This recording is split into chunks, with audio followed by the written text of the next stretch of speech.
Enough is enough. উফ, একটা মানুষ কতবার স্নান করবে? এই তো মাত্র স্নান করলাম, পরশুদিন হলো।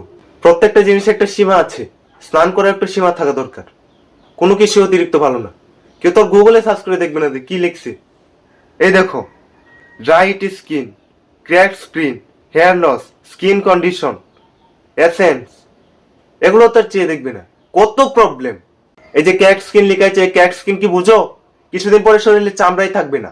ছোটবেলায় মেরে মেরে শরীরে চামড়া তুলে দিয়েছো, আর এখন স্নান করে শরীরে চামড়া তুলে দেওয়ার পরিকল্পনা করছো। শীতকালে তো স্নান করতেই নেই, একদিন পর পর স্নান করার কথা ভাবা উচিত। তাও ভাবা উচিত, স্নান করা নয়। আর কি কি লেখা আছে এগুলো পড়বো? পড়লে তো মাথা খারাপ হয়ে যাবে তোমার। কি লেখা আছে দেখো, allow bad bacteria to enter through cracked skin. Bad bacteria ঢুকে যাবে শরীরে, তাও ভালো ব্যাকটেরিয়া হলে একটু ভাবা যেত। যত সব উল্টো পাল্টা ব্যাকটেরিয়া ঢুকে যাবে শরীরে। ইন্টারনেটে পরিষ্কার লেখা আছে যে বেশি স্নান করলে স্কিনের সমস্যা হবে। হ্যাঁ, আর আমার কাছে স্কিনটা অনেক যত্নের। হ্যাঁ, আমার কাছে স্কিনটা অনেক গুরুত্বপূর্ণ। তোমাদের জন্য স্নান করে আমার এই স্কিনের সাথে ছেলে খেলা করতে পারবো না। মাই skin is my skin, none of is skin. পরশুদিন তো একটু ঠান্ডা কম ছিল বলে এজন্য স্নান করেছি। ঠান্ডা যদি একটু বেশি পড়ে তাহলে তো অনির্দিষ্টকালের জন্য আমার স্নান করা বন্ধ দেওয়ার জন্য পরিকল্পনা করছি আমি।